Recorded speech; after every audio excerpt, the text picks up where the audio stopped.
नमस्कार, मैं हूं कुमार गजेंद्र। भारत टीवी में आपका स्वागत है। हमारे एक दूसरे social media platform podcast with Kumar Gajendra में भी आपका स्वागत है, जहां आप हमें सुन सकते हैं। हरियाणा के अंदर चुनावी रण पूरे अपने स्वभाव पर आ चुका है। यहां पर जो चुनावी लड़ाई है, हरियाणा में कांग्रेस और भारतीय जनता पार्टी बिल्कुल आमने सामने है। तीसरी पार्टी का नामो निशान नहीं है। यानी कि आम आदमी पार्टी, जिनमें सुनीता केजरीवाल और संजय सिंह भाग भाग कर हरियाणा में जा रहे थे और अरविंद केजरीवाल बड़ी बड़ी बातें हरियाणा के अंदर कर रहे थे, वो सब बेकार होता नजर आ रहा है। लेकिन सबसे बड़ी बात हम आपको बता देते हैं कि हरियाणा के अंदर कांग्रेस अपने ही बनाए जाल में फंसती नजर आ रही है, क्योंकि कांग्रेस ने जो जाल बुना वो कांग्रेस पर भारी पड़ने वाला है। भारी इसलिए पड़ने वाला है कि हरियाणा के अंदर जिस तरीके से भूपेंद्र हुड्डा और दीपेंद्र हुड्डा, यानी कि पिता पुत्र की जो जोड़ी है, उसने जो कर्म करने शुरू कर दिए हैं हरियाणा के अंदर। अब लोग उनसे एक तरीके से जो वोटर है हरियाणा का, वो छिटकता जा रहा है। क्योंकि आप अगर देखें कि हरियाणा में जिस तरीके से कांग्रेस आला कमान ने दीपेंद्र हुड्डा और भूपेंद्र हुड्डा पर ज्यादा विश्वास जताया और 90 में से 70 सीटें, 70 टिकट जो है वो हुड्डा परिवार के इशारे पर बांटे गए, उससे हरियाणा कांग्रेस के अंदर विरोध शुरू हो गया है। ये विरोध अब इस कदर बढ़ गया है कि आज जो कांग्रेस अध्यक्ष है मल्लिकार्जुन खड़गे, उनका हरियाणा में दौरा था। अंबाला से लेकर कई जगहों पर उनको जो है बोलना था सभाओं में, लेकिन आज अचानक, क्योंकि वहां पर गुटबाजी बढ़ती जा रही है, अचानक मल्लिकार्जुन खड़गे का दौरा रद्द कर दिया गया। हालांकि कांग्रेस कमेटी ने इस बारे में ये बताया जरूर है कि मल्लिकार्जुन खड़गे की तबीयत खराब हुई इसलिए ये दौरा रद्द हुआ है, लेकिन ऐसा है नहीं। देखिए, बहाना तो बनाना पड़ेगा, लेकिन असली वजह यह है कि हरियाणा के अंदर दीपेंद्र हुड्डा, भूपेंद्र हुड्डा एक एंगल है जिन्होंने देश को शर्मसार किया, भारत के कुश्ती को शर्मसार किया, भारत के पहलवानों को एक राजनीति का लालच देकर इस पटल पर लाया गया कि वो धरना प्रदर्शन पर मजबूर हो गए और फिर उन्हीं खबरों को मीडिया में पब्लिश कराकर पूरी हवा बनाने की कोशिश की गई। लेकिन कांग्रेस ये हवा बनाने में तो कामयाब रही, परंतु अपने जो मोहरे थे उन्हें संभालने में नाकाम रही। देखिए, हरियाणा के अंदर 3 खेमे इस टाइम पर काम कर रहे हैं कांग्रेस के अंदर। पहला खेमा है दीपेंद्र हुड्डा और भूपेंद्र हुड्डा का, ये पिता पुत्र की जोड़ी है। जैसे आपने देखा होगा फारूक अब्दुल्ला और उमर अब्दुल्ला, वैसे ही यहां पर दीपेंद्र हुड्डा और भूपेंद्र हुड्डा है। तो एक खेमा है रणदीप सिंह सुरजेवाला का। रणदीप सिंह सुरजेवाला भी जाट लॉबी से आते हैं और वो एक राहुल गांधी की करीबी होने का फायदा उठाते हुए केवल और केवल एक खेमेबाजी करने के काम आते हैं। हालांकि जो सुरजेवाला है उनका कोई बेस नहीं है हरियाणा में। चुनाव अभी तक बड़ी मुश्किलें उनके लिए होती रही हैं चुनावों के दौरान, परंतु राहुल गांधी से नजदीकी होने के कारण रणदीप सिंह सुरजेवाला हर बार टिकट झटकने में कामयाब हो जाते हैं। अब तीसरा और सबसे मजबूत खेमा है कुमारी शैलजा का।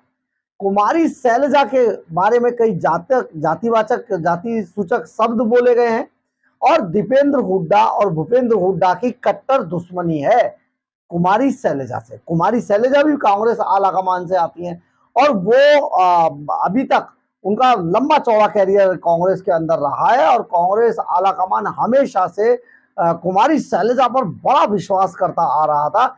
लेकिन इस बार जब कुमारी शैलजा ने पहले ही घोषणा कर दी, तो उन्होंने बोला टीवी चैनलों के सामने, जब पहले ही उन्होंने घोषणा कर दी थी कि मैं मुख्यमंत्री पद की दावेदार हूं और मैं बनना चाहती हूं, मुझे जिम्मेदारी दीजिए, मैं ये संभालना चाहती हूँ। इसीलिए वो आपको बता दें कि जो लोकसभा चुनाव थे उनमें भी कुमारी शैलजा ने मना कर दिया था कि मुझे लोकसभा का चुनाव नहीं लड़ना, मुझे हरियाणा में काम करना है। हरियाणा में काम करना मतलब कि सीएम के तौर पर काम करना है। तो लेकिन जो ये भूपेंद्र हुड्डा, दीपेंद्र हुड्डा और रणदीप सिंह सुरजेवाला उस टाइम पर ये तीनों खेमे एक हो गए और इन्होंने जानबूझकर जबरन तरीके से कांग्रेस आला कमान से कुमारी शैलजा को टिकट दिलवा दिया। अब कुमारी शैलजा की इमेज बहुत अच्छी है, बड़ी पुरानी नेता है, तो जीत भी गई। कुमारी शैलजा के चुनाव जीतने के बाद फिर इन्हीं लोगों ने कांग्रेस आला कमान के अंदर एक लॉबिंग की और सीधा सीधा एक प्रस्ताव पास करा दिया गया कांग्रेस आला कमान से कि जो लोग लोकसभा में पहुंच चुके हैं उन्हें टिकट नहीं दिया जाएगा। अब आप समझिए, केवल एक बात, एक मेमोरेंडम पास कराने से कि जो भी वर्तमान में लोकसभा सदस्य हैं, यानी कि जीतकर लोकसभा का चुनाव जीतकर लोकसभा में पहुंचे, उनको किसी को भी टिकट नहीं दिया जाएगा। ये पूरी राजनीति की जो विषाद है वो बिछाई गई और उसमें कुमारी शैलजा को फंसाया गया। इसके बाद भी जब कुमारी शैलजा का ये थमा नहीं कि नहीं मुझे मुख्यमंत्री बनना ही है, मुझे आला कमान में डिजर्व करती हूँ, मुझे आला कमान से ये मिलना चाहिए, इसके बाद कुमारी शैलजा को अलग थलग छोड़ दिया गया। यानी कि कुमारी शैलजा का वहां पर बुरी तरीके से अपमान हुआ है, जाति सूचक शब्द बोले गए हैं और कुल मिलाकर अब केवल दो पिता पुत्र यानी कि दीपेंद्र हुड्डा और भूपेंद्र हुड्डा जो पूर्व मुख्यमंत्री हैं हरियाणा के, केवल वो अपना खेल खेल रहे हैं। जब खेल खेलने की बारी आई तो 90 में से 70 टिकट अपने लोगों को दिलवाने में भूपेंद्र हुड्डा, दीपेंद्र हुड्डा कामयाब रहे और उनका काम केवल इतना था कि उन्होंने दिल्ली के अंदर कुश्ती को बदनाम किया, पहलवानों को जंतर मंतर तक पहुंचवाया, कुश्ती महासंघ को बदनाम किया। कुश्ती महासंघ में जो भी था वो कानून अपना काम करता, लेकिन इन्होंने जंतर मंतर तक पहुंचवाया जैसे ये बॉर्डर्स पर किसानों को पहुंचवाते हैं। तो ये सारा जो एपिसोड रचा गया उसका इनाम दीपेंद्र हुड्डा और भूपेंद्र हुड्डा को ये मिला कि 70 टिकट वो अपने ढंग से अपने लोगों को दिलवाने में कामयाब। अब जब 70 टिकट वो दिलवाने में कामयाब रहे तो 20 टिकट मात्र रह गए थे, उसमें भी कुमारी शैलजा की एक नहीं चली। इसी तरीके से रणदीप सिंह सुरजेवाला 2-4 टिकट दिलाने में कामयाब रहे, परंतु बाकी सब चीजें इधर उधर हो गई। अब बारी है चुनाव प्रचार की। तो चुनाव प्रचार में जो शैलजा को जिस तरीके से अलग थलग किया जा रहा है उससे समझा यह जा रहा है कि शैलजा वाला जो गुट है अब कांग्रेस के लिए चुनाव प्रचार का काम नहीं कर रहा है।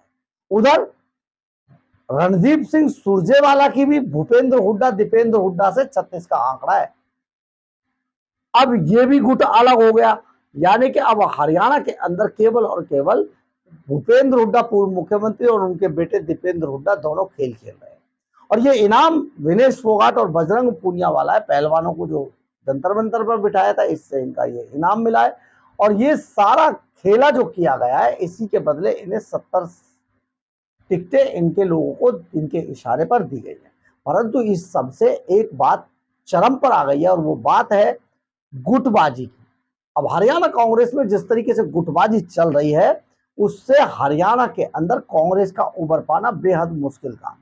देखिए, ये हम बता देते हैं आपको कि कांग्रेस, क्योंकि भारतीय जनता पार्टी के साथ 10 साल की एंटी इनकम्बेंसी थी, उस एंटी इनकम्बेंसी का असर तो भारतीय जनता पार्टी पर पड़ेगा, परंतु ये जो गुटबाजी कांग्रेस के अंदर हुई है ये भारी पड़ेगी उस एंटी इनकम्बेंसी पर।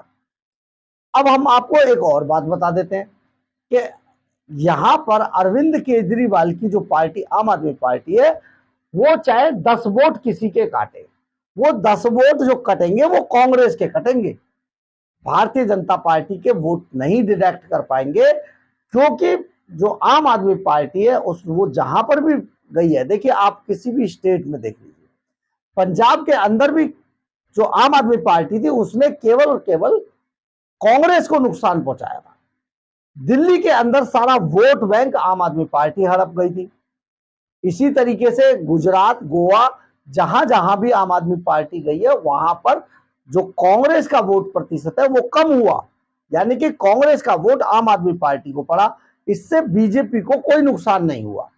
और हरियाणा चुनाव में भी यही होने वाला है, क्योंकि आम आदमी पार्टी सभी सीटों पर चुनाव लड़ रही है, इनका अलायंस नहीं हो पाया था, इसलिए एक बहुत बड़ा नुकसान हरियाणा चुनाव के अंदर आम आदमी पार्टी का वहां पर चुनाव लड़ना हो जाएगा हरियाणा के अंदर, और कांग्रेस को वो सफलता नहीं मिल पाएगी जो हुड्डा परिवार पहलवान और कुश्ती को बदनाम करने के बाद ये अंदाजा लगा रहे थे या आला कमान को समझाने की कोशिश कर रहे थे। यानी कि आप समझिए गुटबाजी भारी पड़ेगी एंटी इनकम्बेंसी पर, और कांग्रेस बहुत ज्यादा डाउनफॉल पर जा रही है। और बीजेपी ने जो आज मल्लिकार्जुन खड़गे नहीं पहुंचे हैं दौरा करने आज, उसको भी पूरे तरीके से अपने जो लोग हैं उनमें प्रचारित करने की कोशिश की है। इसका बहुत बड़ा नुकसान हरियाणा के अंदर कांग्रेस को होगा। बहरहाल अगर आपको हमारी खबर अच्छी लगे तो आप इसे लाइक, सब्सक्राइब और शेयर जरूर करें। कमेंट्स बॉक्स में अपनी राय जरूर लिखें, इससे हमें बहुत ऊर्जा मिलती है। जय हिंद, जय भारत।